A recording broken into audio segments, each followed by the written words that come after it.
어떤 분들은 참 기쁜 날이 연속이 되셨을 것 같고, 또 어떤 분에게 있어서는 참으로 견디기 힘든 또 한 주간이 됐을 수도 있고, 어떤 분들에겐 대부분 그저 변함이 없는, 그저 밥 한 숟갈 뜨고 출퇴근하는 그런 평소와 다름없는 삶을 사신 분들도 계실 텐데요.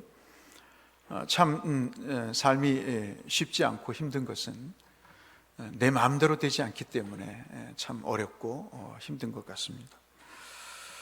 어떤 경우에는 사람과 부딪혀서 더 힘들어지는 일들이 있어서 더더욱 그렇다고 볼 수 있겠습니다. 그래서 계획대로 안 돼서 힘들기도 하지만 사람과 부딪혀서 결과되는 것 때문에 더 힘들어지게 되고, 그것이 우리 인생의 어려움의 최고의 절정이, 높은 산과 같이 절정이 되어서 참 그것이 우리를 괴롭게 만드는 때가 있습니다. 기근이라는 상황, 우물을 파는 족족 메어버리는 그러한 현실, 이런 상황과 어려운 현실로 인해서 이삭은 우리처럼 이중고의 삶에 시달려 옵니다. 고단한 힘겨운 현실이 가셔지질 않고 개선될 조짐은 전혀 보이지가 않고, 오히려 더 그 악한 자들의 악랄함은 날로 더해가고 고집스러워지는 일은 더 심화되어가는 그런 모습을 보면서, 현실을 보면서 참 내일이 막막한 그런 상황을 이삭도 우리도 맞고 있는 것이 아닌가 싶은 생각이 들어서 다소 참 섭섭한 생각이 들게 됩니다. 이삭은 이런 힘겨운 나날들을 어떻게 보냈을까? 어떻게 견뎌냈을까? 그것이 오늘 우리의 본문을 통해서 살펴볼 중요한 내용이고, 그렇게 버텨나갔을 때 그의 인생의 결과되는 것이 무엇일까 하는 것들을 우리가 살펴보고, 어떻게 그런 결과가 나오게 됐는가 말이죠. 그런 것들도 우리가 한번 살펴보고자 합니다. 부엘라헤로이라고 하는 지역, 우리 이름 하나 어떤 그냥 대곳의 종생 같은 그런 지역입니다. 그 지역에 살다가 가족과 함께 살다가 기근이 듭니다. 참 김포는 제가 7년 넘게 살아보지만 별로 기근이 없는 축복받은 땅인 것 같아요. 특별히 크게 피해를 입거나 그러질 않는 경우들을 주로 봅니다. 아버지 때처럼 흉년을 당하게 됩니다. 창세기 12장 10절에 보시면 아버지 아브라함도 흉년이 들어서, 기근이 들어서 이집트로 이민을 결정을 하고 떠나죠. 이삭도 똑같은 그런 경험을 합니다. 하나님이 사람을 다루시는 방법은 이런 환경이라고 하는, 기근이라고 하는 환경을 통해서 또 우리에게 깨우침을 주시는 방법은 예나 지금이나 비슷한 것 같습니다. 사업이 잘 안 돼서 어떤 새로운 돌파구를 열게 되고, 새로운 인생의 전환을 맺게 되고, 또는 실패를 통해서 새로운 도전을 또 해보게 되는 그런 일들은 예나 지금이나 하나님이 우리를 이끌어 가시는 방법에 있어서는 거의 비슷하다, 대동소이하다, 이렇게 생각이 됩니다. 기근이 들었으니까 이집트로 가족을 먹여 살리기 위해서 이민을 결정을 하죠. 그런데 하나님이 아버지 때와는 달리 나타나십니다. 나타나셔서 이집트로 가지 말라고 하나님이 앞길을 막으십니다. 그것이 이제 2절에 우리가 읽지 않은 말씀입니다. 그런데 이 순진한 이삭은 그 말씀에 토를 달지 않고 순종을 합니다. 우리가 어떤 인생의 복을 받기 시작하는 조짐이 보이기 시작할 때는 반드시 순종이 따르는 것이 성경 전체에서 우리에게 공통적으로 말씀하시는 대목이라고 볼 수 있겠죠. 마음의 갈등이 있었겠죠. 왜 가나안 땅도 아니고 이 그랄 땅 블레셋 땅에 왜 멈춰 살게 될까? 왜 어정쩡하게 이리도 저리도 못 가고 이렇게 바지에 똥 싼 것처럼 주저앉아야만 될까? 그런 마음의 갈등이 있었지만 하나님이 가지 말라고 하니까 가지 않기로 결심을 하게 됩니다. 그런데 이 과정에서 아버지처럼 또 한 번의 실수를 하게 되죠.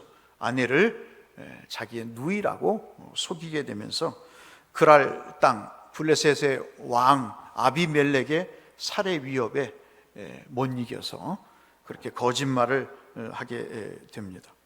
얼마나 텃세가 심한지 그 텃세 때문에 참으로 기근보다 더 힘든 나날들을 보내지만 이상하게 그 기근의 땅에 농사를 지었더니 하나님이 이 이삭에게 100배의 복을 주시게 되고 그 땅에서의 거부가 되는 역사를 이루어 주신다고 12절부터 13절에 말씀하고 있습니다.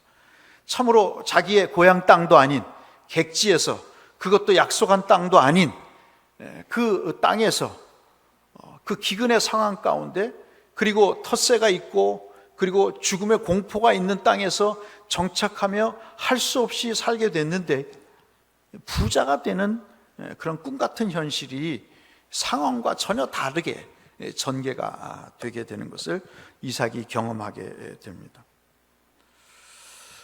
이 일 때문에 이삭은 그랄 땅, 즉 블레셋 사람들의 경계의 대상이 됩니다. 한국도 그렇죠. 뭔가 좀 잘 살아지기 시작하면 사람들의 시기의 대상이 되고 경계의 대상이 됩니다. 누가 사촌이 땅을 샀다면 배가 아픈 그런 현실이 이삭에게도 닥쳐오게 되죠. 6차례 우물을 팝니다. 참 순진한 사람이죠. 우물을 파면 또 메꾸고, 우물을 파면 또 블레셋 아비멜렉의 그 목자들이 와서 네 땅도 아닌데 우물을 파냐고 그 우물을 흙으로 메꿔버리는, 사업을 좀 할만해서 가게 문을 열었더니 동네 깡패들이 나타나서 그 사업을 방해하고 자릿세를 내라고 엄포를 부리고 돈을 뜯어가는 그런 상황인 것이죠. 6차례 우물을 파고 그랄에 살아보려고 애를 썼지만 이 기득권 세력인 블레셋 사람들의 시기와 질투가 이 이삭의 목을 조여옵니다. 아버지 아브라함도 그랬죠. 재산이 좀 증식되다 보니까 롯의 목자들과 다툼이 일어납니다. 왜 우리는 그럴까요? 무언가 좀 있으면, 무언가 좀 배웠으면, 뭔가 좀 잘 되면 왜 다툼이 일어나는 걸까요? 거기에 감사가 없고 좀 건강하면 거기에 고마움이 없고 왜 다툼이 일어날까요? 참 묘하죠. 인생이 참 묘합니다. 자기가 하나님 앞에 헌신했고 자기가 하나님 앞에 큰 복을 받았으면 참 감사해야 될 텐데 왜 그 일에 시기가 일어날까요? 왜 남이 잘 되면 그 일에 배아픔이 있게 될까요? 이게 참 궁금한 일이 아닐 수가 없는 것이죠. 우물을 메우고 빼앗는 핍박이 끊이질 않습니다. 아비멜렉조차 추방 명령을 내립니다. 다른 데 가서 살아라, 그렇게 이야기합니다. 꼴 보기 싫으니 다른 데로 옮겨라, 그렇게 이야기를 합니다. 그래서 여러분 쫓겨나서 그랄 골짜기로 쫓겨난다. 14절부터 17절 말씀을 보시면 그런 상황입니다. 평지에 살지 못하고 좋은 땅에 살지 못하고 저기 수완산 끝자락 어디 남이 살지 않는 그곳에 터를 잡고 살게 됩니다. 그런데도 이 순진한 이삭은 욕을 하지 않습니다. 성경 본문 어디에도 이삭이 그 그랄 목자들, 아비멜렉의 그 추종자들이, 그 텃세를 부리는 원주민들이 그렇게 자기를 괴롭힌 것에 대해서 원망하거나 불평하지 않습니다. 내 인생이 왜 이렇게 파는데도 메꿔지는 인생인가? 라고 불평하지를 않습니다. 현실이 왜 이 모양이냐고, 내가 왜 부모 잘못 만나서, 내가 왜 소시적에 공부 안 해서 왜 이렇게 사소고생을 하는가? 조금만 부모 잘 만났으면 그렇게 떵떵거리며 살 텐데 지금 왜 나는 이렇게 불행한 인생을 살아가는가 하는 현실 비판, 원망도 그에게는 찾아볼 수가 없죠. 그러면서 계속 하나 일을 반복하는데 매우면 또 다른 우물을 판다는 것이죠. 그 우물을 그냥 무작정 파는 게 아니라 아버지가 팠던 우물들을 기억을 되짚어 가면서 또 우물을 파기 시작을 합니다. 왜 우물을 팔까요? 석유 없이도 살지만 근동에는, 중동에는 물이 없이는 살 수 없습니다. 석유는 없어도 되지만 물이 없어서는 안 되거든요.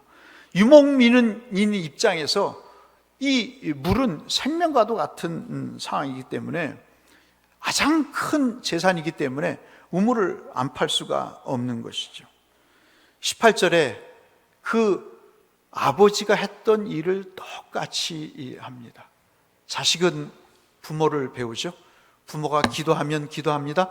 부모가 예배를 드리면 예배를 드립니다. 부모가 성경을 읽으면 자식도 성경을 읽죠. 부모가 금식을 하면 자녀도 금식을 합니다. 부모가 전도를 하면 자녀도 전도를 하지요. 물의 근원을 결국은 찾습니다. 상당 유의 물이 솟아난 곳을 발견을 합니다. 19절의 말씀이죠. 그런데 이내 기다렸다는 듯이 블레셋 목자들이 그것을 빼앗고 다툼이 일어납니다. 20절 말씀이죠. 그래서 그곳을 에색이라고 이름합니다. 얼마나 마음이 아플까요? 이곳에서 물을 파서 물이 솟아났는데 그 물에 솟아난 그곳이 기쁨이 되지 못하고 사람과의 다툼이 되는 장소가, 부모가 재산을 물려줬는데 그 물려준 재산이 형제와의 다툼이 되어버리는 거죠. 하나님이 복을 줬는데 그 복을 주신 것이 교우와의 다툼이 되어버리고 마는 겁니다. 그 이름을 에색이라고 이삭이 이름 지을 때 그 마음이 얼마나 아팠겠습니까? 기쁨이 되지 못하고 다툼이 되어버리는, 복이 되지 못하고 은혜가 되지 못하고 시기와 질투와 다툼이 되고 불평이 되고 갈등이 되고 불화가 되어버리는 이런 일이 얼마나 가슴 아프겠어요. 또 우물을 파자 21절에 신나라고 이름합니다. 인생에 찬성하는 자가 아니고 반대하는 자만이 그곳에 나타나는 거죠. 내 인생을 찬성하고 참으로 지원해주고 부모도 교우도 모든 상황도 나를 지원해도 될까 말까 한 상황인데 사람이 나타나서 그 인생의 앞길을 막습니다. 반대를 하죠. 그 잘 돼야 될 그 삶의 자리를 잘됨이라고 이름하지 않고 반대라고 이름을 하며 이름을 신나라고 집니다. 신나는 여러분 화학약품의 신나가 아니고 무언가를 대립한다는 의미에서의 신나입니다. 이삭은 그럼에도 불구하고 또다시 한번 다투지 않습니다. 그리고 장소를 다시 옮겨서 우물을 팝니다. 우물을 파면서 또 와서 메꾸겠지라고 기대를 하는데 더 이상 그랄 목자들이 찾아오지를 않습니다. 아무도 방해하지 않습니다. 누구하고도 갈등이 빚어지는 일이 발생하지 않습니다. 고생 끝에 낙이라고 있죠. 인생을 살다 보면 이러한 에색과 같은 다툼이 있을 때가 있습니다. 신나와 같은 나를 반대하는 그런 사람이 가까이에 있을 수 있습니다. 그런데 그 시절을 지나면 르호봇이라고 하는 모든 것이 평안해지고 넓어지고 정말 그동안 바라고 소원했던 모든 것들이 이루어지는 그런 때가 올 때가 있는 것이죠. 갈등과 고생이 발생하는 와중에도 우리가 정말 주목해야 될 부분은 하나님이 그에게 복을 주고 계시다는 사실입니다. 기근이라는 상황이 와도 그에게 100배의 축복을 허락해 주시고 우물을 계속 메꾸고 빼앗고 메꾸고 빼앗는 그 상황 속에서도 르호봇이라고 하는 새로운 환경과 새로운 상태를 만들어 주시는 고생 끝에 낙을 주시는 그런 때가 오고 있다는 사실에 우리가 주목할 필요가 있죠. 정말 요지경입니다. 정말 이해할 수 없습니다. 정말 받아들일 수 없어요. 정말 납득할 수가 없습니다. 나는 몸이 괴롭고 힘들고 정신적으로도 어려워지는데 장사는 안 되고 애들은 속을 썩이고 애들은 날마다 입시에 실패를 하고 그리고 사업은 제대로 안 되고 승진도 안 되고 결혼도 안 하고 아무것 인생의 계획도 없는데 이상하리만큼 하나님이 택한 백성들에게 복을 주시는 거예요. 이게 참 이상한 겁니다. 우리는 본문을 통해서 이삭이 지속적으로 상황적으로 사람으로 인해서 어려워지고 그래서 인생의 계획대로 되지 않고 힘든 와중에서도 무언가 알지 못하는 구석을 통해서 알지 못하는 통로를 통해서 씨를 뿌렸더니 100배의 축복을 주시고 우물을 팠더니 빼앗기지 않는 우물을 주시는 그런 일들이 벌어진다는 사실을 우리가 본문을 통해서 볼 필요가 있는 것이죠. 이삭은 누굴까요? 적어도 이삭은 세상을 살아가는 우리 성도를 예표하는 한 대표적인 상징적인 인물일 것입니다. 우리도 이삭과 같은 똑같은 삶을 살지 않습니까? 오늘 새벽 기도 때도 말씀드렸다시피 건강의 어려움, 물질의 어려움, 자녀의 어려움, 그것은 극복할 수 있어요. 그러나 극복이 안 되는 것이 있어요. 그게 뭐냐면 하나님이 나를 버리시는 것은 극복이 안 되는 거예요. 그런데 고생 중에도 하나님이 나를 버리지 않으셨다고 하는 사인들이, 신호들이, 그런 시그널들이 여기저기에서 나타나는 거죠. 아팠다가도 낫게 하고 자식이 속을 썩였다가도 기쁨을 주기도 하고 돈이 없다가도 어느덧 돈을 벌게 하시는 그런 일들을 통해서 하나님이 여전히 나를 사랑하신다고 하는 그런 시그널이 내 인생에게 주어지는 것이 참 흥미롭다는 것입니다. 그래서 그 힘든 일들이 어느 순간 애 낳고 그 애 낳기 전에 그 산통을 경험했음에도 불구하고 기억하지 못할 정도로 기쁨을, 그것이 고통을 상쇄하듯이 그러한 기쁨 속에 우리가 살게 되는 경험을 하게 되죠. 사랑하는 성도 여러분, 그래서 우리는 다투지 말아야 됩니다. 여러분, 다투면은요 나중에 불평이 있어요. 다투면요 같이 하나 되지 못해요. 이 한 주간 한번 실천해 보세요. 누가 나한테 싸움을 걸어올 사람이 있을 거예요, 분명히. 그럼 그냥 싸우지 마세요. 누가 계시기 때문이에요? 하나님이 계시기 때문에. 없다고 내 자신과 싸우지 마세요. 자식과 싸우지 마십시오. 교우와 싸우지 마십시오. 옳다고 주장하면 그래 네가 옳다라고 그냥 끝내십시오. 옳다라고 주장하는 사람에게 네가 틀리다고 하면 싸움밖에 더 되겠습니까? 그래 네가 똑똑하다, 네가 잘났다, 그래 네 뜻대로 해봐라, 그리고 한번 말아보세요.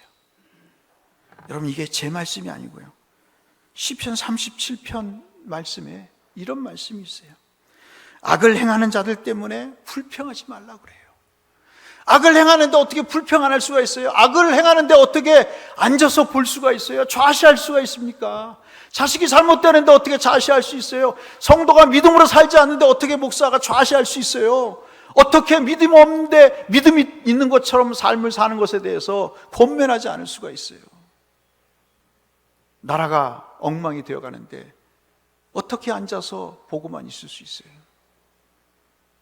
그런데 시편은 이렇게 얘기합니다. 악을 행하는 자들 때문에 불평하지 말며 불의를 행하는 자들 때문에 시기하지 말자다. 그들이 잘 되는 일에 시기하지 말라고 말합니다. 왜 그러냐면 그들은 풀과 같이 속히 배임을 당할 것이다 그래요. 지금은 잘 되는 것 같지만 배임을 당할 것이다. 여러로 배임을 당하고 무슨 통계로 배임을 당하고 여러 가지 부러짐으로 배임을 당하고, 그래서 마치 푸른 채소같이 쇠잔할 것이다. 베어진 채소와 같이 조금 있으면 시들어져 버리듯 쇠잔할 것이미로다. 그러니 여호와를 의지하고 선을 행하라.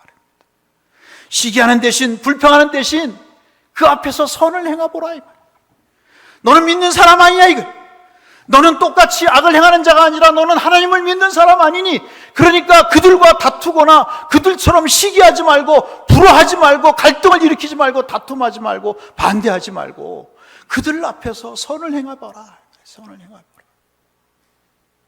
땅에 머무르는 동안 선을 행하는 것을 성실히 행하고 그것을 마치 양식처럼 행해보라. 밥을 삼시세끼 먹듯이 성실함을 삼시세끼 그렇게 해봐라. 그리고 또 당부하는데 여호와를 기뻐해봐라. 사람 때문에 울고 웃고 하지 말고, 요즘 많이 나오는 사자성어의 일희일비라고 그러잖아요. 한 번 웃고 한 번 울고 말이죠. 요즘 또 좌고우면이라는 말이 또 많이 나오더라고요. 여호와를 기뻐해봐라. 여호와를 기뻐해봐라. 그가 내 마음의 소원을 이루시리라 라고 말씀합니다. 이삭이 이 사실을 알았을까요? 알았는지 몰랐는지 저도 모르겠어요. 그런데 마치 안 것처럼 바보처럼 순순히 양보를 합니다. 아마도 우리 집안에서, 우리 교회에서, 이 나라 이민족에서 서로 양보를 하는 일만 조금 생기면, 어떤 사람이든 어떤 지도자든 양보하는 것을 몸소 실천하면 상당히 행복해질 겁니다. 상당히 행복해질 거예요. 저희 집만 해도 고기를 양보하면 상당히 행복한 집안이 될 거예요. 사람의 불행은 자꾸 가지려는 데서 생기게 됩니다. 자기의 목소리를 높이는 데서 문제가 발생하는 거죠. 이삭은 왜 이렇게 양보했을까요? 그가 믿는 구석이 있었어요. 3절 4절을 보시면 아버지가 그렇게 하니까 하나님이 그에게 복을 주신 거예요. 왜 아브라함이 바보처럼 양보했을까요? 그런 어려운 가운데서도 네가 갈대아 우르를 떠나서 알지 못하는 땅으로 가서 자손이 없는 불임의 아내를 맞았어도 내가 너에게 땅과 자손을 주리라고 하는 그 약속을 바보처럼 믿은 그 아버지에게 하나님은 진짜 복의 근원이 되는 축복을 줬거든요. 땅을 차지하게 하시고 그리고 후손을 번성케 하실 그 약속을 아버지가 믿은 것처럼 그도 믿은 거예요. 그 믿음을 똑같이 이삭에게 나타나셔서 2절로 3절에 아버지처럼 믿음의 길을 가라. 그러면 네가 복을 받을 것이다 라고 이야기를 하시는 것을 그가 순진하게 믿은 것이죠. 사랑하는 성도 여러분, 아브라함도 율법을 몰랐습니다. 율법의 조문을 보지 못해. 이때는 하나님의 말씀이 없었으니까요. 이때는 신명기가 있던 것도 아니고 레위기가 있었던 것도 아닙니다. 이삭이 때도 마찬가지죠. 그런데 그들이 글로 된 하나님의 말씀이 없었음에도 아브라함이 그 마음에 하나님의 말씀을 두고 살아서 복을 받은 것처럼 이삭도 그것을 알기 때문에 내 믿음의 우물을 파면 언젠가는 하나님이 내게 복을 주실 거라고 하는 그러한 믿음의 확신이 그에게 있었던 것이죠. 환경과 사람이 아무리 불리하게 우리에게 작용해 와도 그보다 더 강하신 하나님께서 그 인생을 형통하게 이끄시는 복을 어려서부터 받기 때문에 그는 그 하나님을 믿었던 것이죠. 네가 나를 괴롭혀봐라, 네가 나를 힘들게 해봐라, 네가 나를 어렵게 해봐라, 아무리 니네들이 이 인생의 우물을 메꿔봐라, 인생의 생수의 근원을 주시는 분은 하나님이시지 너희는 아니다 말이죠. 배짱이 있어야 되는 거 아니겠어요? 세 번째 우물을 팔 때 하나님이 번성케 하시겠다고 하는 약속을 이행하시는 것입니다. 그것이 르호보암입니다. 보십니다. 여러분의 인생이 그렇게 넓어지시고 역대하의 그 야베스의 기도처럼 그 지경이 넓어지시는, 이 하나님을 믿어서 그런 은혜를 누리시는 여러분이 되시기를 주의 이름으로 축복합니다. 사랑하는 성도 여러분, 브엘세바의 지역으로 이삭을 하나님이 옮기십니다. 다툼과 반대의 시간이 다 끝나자 이삭은 좀 더 안정된 곳으로 가야 되겠다고 결심을 하게 됩니다. 그 이삭이 아버지 그때도 아비멜렉, 이 아비멜렉이라고 하는 것은 블레셋 나라의 한 사람의 인물의 이름이 아니고 그 블레셋이라는 여러 도시가 연합돼서 만든 연합체의 왕의 이름을 아비멜렉이라고 말씀드린 적이 있습니다. 애굽의 왕을 바로라고 통칭하듯이 이 블레셋의 여러 도시 국가의 왕들 중에 최고의 우두머리를 아비멜렉이라고 이야기를 하는 것이죠. 그 아비멜렉 군대 장관 비솔과 함께 아브라함이 아버지 때도 우물 때문에 다툼이 있었지 않습니까? 이것이 여러분 잘 아시는 창세기 21장에 있는 말씀이죠. 그때 양 7마리를 하나님 앞에 드리고 그러면서 그것을 이 아비멜렉과 조약을 맺는 조건으로 삼습니다. 이것이 아브라함의 소유라고 의식을 행하면서 서로 계약을 맺게 되죠. 모든 것이 불확실했습니다. 그러나 이삭은 아버지가 하던 대로 약속에 따라서 이 어려움이라는 위기를 마저도 사람으로 시달리게 돼도 그 복이 보장된 언약의 길을 벗어나지 않으려고 애를 쓰면서 아버지 아브라함처럼 묵묵하게 그 길을 가게 되는 것이죠. 이때 두 가지의 놀라운 사건이 발생합니다. 찾아오는데요, 누가 찾아오냐면 하나님이 찾아오세요. 성경을 읽다 보면 참 감사한 게 하나님이 아침에도 찾아오시고 새벽에도 깨우시지만 대낮에도 찾아오시지만은 인생의 밤에 찾아오시는 겁니다. 사실 브엘세바로 갔지만 좋아서 갔겠습니까? 평지 놔두고 더 좋지 않은 그 지역으로 간 이삭의 마음이 얼마나 서글프겠어요. 그런데 그때 하나님이 찾아오십니다. 24절로 25절의 말씀이죠. 하나님께서 고단한 인생의 밤에 찾아오셔서 도장을 찍으십니다. 뭐라고 찍으시냐면 막막한 인생의 어두운 밤에 여호와께서 나타나셔서 내가 너와 함께 할 것이다. 네 자손이 대대로 번성하게 될 것이다. 그러면 인생 끝나는 거 아니겠습니까, 여러분? 그렇잖아요? 이거보다 더 좋은 게 어디 있어요? 여러분, 더 좋은 게 있으십니까? 하나님이 우리의 인생 가운데 함께 하시겠다고 하고 하나님이 내 자손을 통해서 영원토록 복을 주시겠다고 하시는 그 약속 위에 여러분이 그것보다 더 좋은 것을 바라고 기대하신다면 우리는 신자가 아닌 거죠. 이삭은 그 인생의 고단한 밤에 찾아오시는 하나님의 음성을 들었습니다. 하나님이 찾아오시자 이번엔 누가 오냐면 사람이 찾아옵니다. 누가 찾아오냐면 그랄 왕 아비멜렉과 최측근인 아후삿이라는 사람과 아버지 때 군대 장관을 했던, 지금까지 이삭 때 같이 아비멜렉을 도와서 군대 장관을 한 비골이 역시 세 사람이 찾아옵니다. 또 해코지 하려고 찾아오는가 이삭이 두려워하죠. 그때 이런 이야기를 합니다. 내가 너를 괴롭히긴 했지만 가만히 보니까 여호와라는 신이 너와 분명히 함께 하시는 것 같다. 내가 교회는 나가본 적 없지만 당신이 대곡교회 장로로 사는 것을 보니까 하나님이 진짜 당신과 함께 하시는 것 같다. 내가 당신의 좀 덕을 봤으면 좋겠다. 내가 당신을 다시는 괴롭히지 않을 테니 너도 나를 이제 괴롭히지 마라. 언제 이삭이 괴롭혔나요? 이제는 위협을 느낀 거죠. 이삭이 강해져서가 아니라 이삭과 함께 하시는 하나님 때문에 그 믿지 않는 사람이 위협을 받게 된 것입니다. 사람은 참 치사한 게 크기에 눌립니다. 목소리 큰 사람에게 집니다. 사람이 많이 모이면 그게 여론이라고 여깁니다. 보고도 자기의 배를 부풀려서 큰 행세 하듯이 말이죠. 사람도 똑같습니다.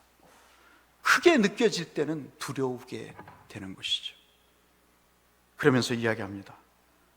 오히려 우리를 도와달라. 평안히 같이 살자 하면서 마지막 오늘 설교의 제목의 이야기를 합니다. 너는 여호와께 복을 받은 자로다. 원수가, 괴롭혔던 자가, 인생을 가장 힘들게 했던 자가, 인생을 가장 반대하게 했던 자가, 인생을 가장 망쳐놓은 스포일러가 이제는 너는 복을 받은 자로다. 생각나는 구절이 있죠. 시편 23편 5절의 말씀인가요?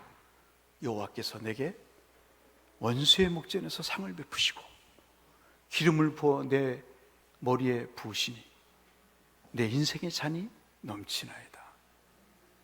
인생의 역전을 주시는 하나님의 은혜의 때가 인생의 고단한 가운데서 그 과정을 다 지낸 다음에 온다는 것이죠. 그래서 앞서 말씀드린 대로 우리에게는 에색이라는 때가 있습니다. 다툼과 불화의 때가 있어요.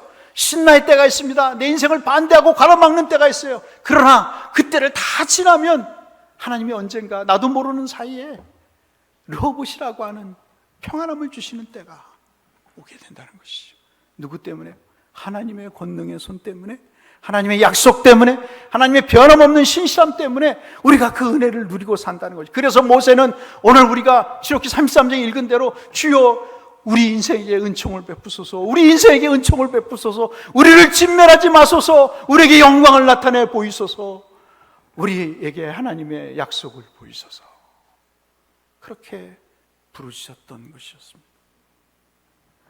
이삭은 바보스럽고 어수룩했지만 그가 믿는 여호와 하나님이 그의 인생에 복을 주시고 보호하신다는 사실을 그는 더욱더 알게 되고 그 위대하신 하나님을 찬양하지 않을 수가 없었습니다. 이웃과 더불어 화평을 이루는 이후에 마지막 하나님이 보너스와 같은 복을 주십니다. 그 내용이 여러분 우리가 방금 읽었던 마지막 부분에 종이 목자가 찾아와서 주인님 우물 하나를 발견했는데 세바라는 우물을 발견했습니다. 맹세 또는 실이라고 하는 의미를 가진 그런 우물이죠. 이것은 앞서 말씀드린 대로 창세기 21장에 아브라함 아버지에게 하나님이 아비멜렉 앞에서 조약을 맺었던 그 우물입니다. 그것이 부엘세바입니다. 이삭은 소름이 끼친 거죠. 내가 아버지의 믿음대로 살아보니 하나님이 아버지를 축복하신 그 축복의 자리를 옮겨가면서 아버지가 경험한 그 축복의 자리를 자신도 누리게 하시는 그런 은혜를 베푸시는 것에 대해서 그가 소름 끼치는 경험을 하게 되는 것입니다. 그래서 부모의 역할이 중요한 것이죠. 자식이 잘 되기 위해서는 부모가 믿음으로 이기지 않으면 안 되는 그런 내용을 우리에게 말씀해 주고 있습니다. 저는 마지막으로 여러분에게 드리고 싶은 말씀이 있습니다. 지역적으로 단이란 지역 많이 들어보셨죠? 그 단이 가장 위에 있습니다. 그리고 르호봇이라고 하는 세 번째 우물의 이름이 있는 곳이 중간쯤 됩니다. 그리고 마지막 여러분 세바라는 것이 맨 아래입니다. 그런데 오늘 성경은 여러분 본문을 한번 보실까요? 뭐라고 이야기를 하냐면 이 이삭이 세바라고 한지라 그러면서 그 세바를 얻기 위해서 뭐라고 이야기를 하냐면 올라갔다 그렇게 이야기를 하고 있습니다. 지역적으로는 밑에 해당되는데 블레셋 땅의 단과 르호봇 그리고 그 아래가 세바인데 성경은 이삭이 올라갔다 그렇게 이야기를 합니다. 사람 때문에, 사람과의 갈등 때문에, 환경 때문에, 기근이라고 하는 환경 때문에 내려가는 인생을 사는 것 같은 실패감이 있을 때가 있죠. 내가 참 내 인생이 이제 내리막길이구나. 예전에는 힘있게 썼는데, 옛날에는 머리 좋다고 얘기 들었는데 이제는 다 망가져 가는구나. 내 인생 내려가는구나. 빈 배와 같은 인생을 사는구나. 그래서 내려가는 것 같은데 성경은 이야기합니다. 내려가는 게 아니야. 올라가는 거야.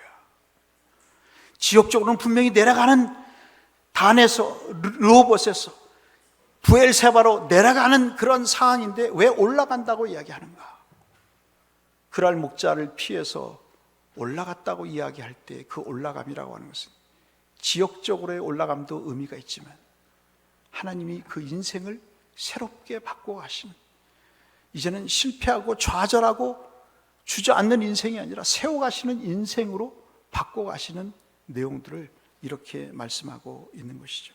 하나님이 이삭에게 기근이라는 환경이나 아비멜렉과 그의 그랄의 목자들의 추방과 강탈이라는 사람의 이해한 어떠한 어려움과 고통 속에서도 그를 창대하고 왕성하게 하시기 위해서 거부가 되는 축복을 주실 뿐만 아니라 기득권을 갖고 행세하는 그 어려움 속에서도 하나님께 그 원수들에게 오히려 자기 앞에 원수들이 무릎을 꿇고 머리를 조아리는 그러한 회복의 은혜를 베푸신 것을 통해 사도 바울이 말한 대로 참으로 하나님을 증거하는, 그 삶으로 하나님을 증거하는 삶을 그가 살게 된다고 하는 내용들로 오늘 말씀의 결론을 맺고 있습니다.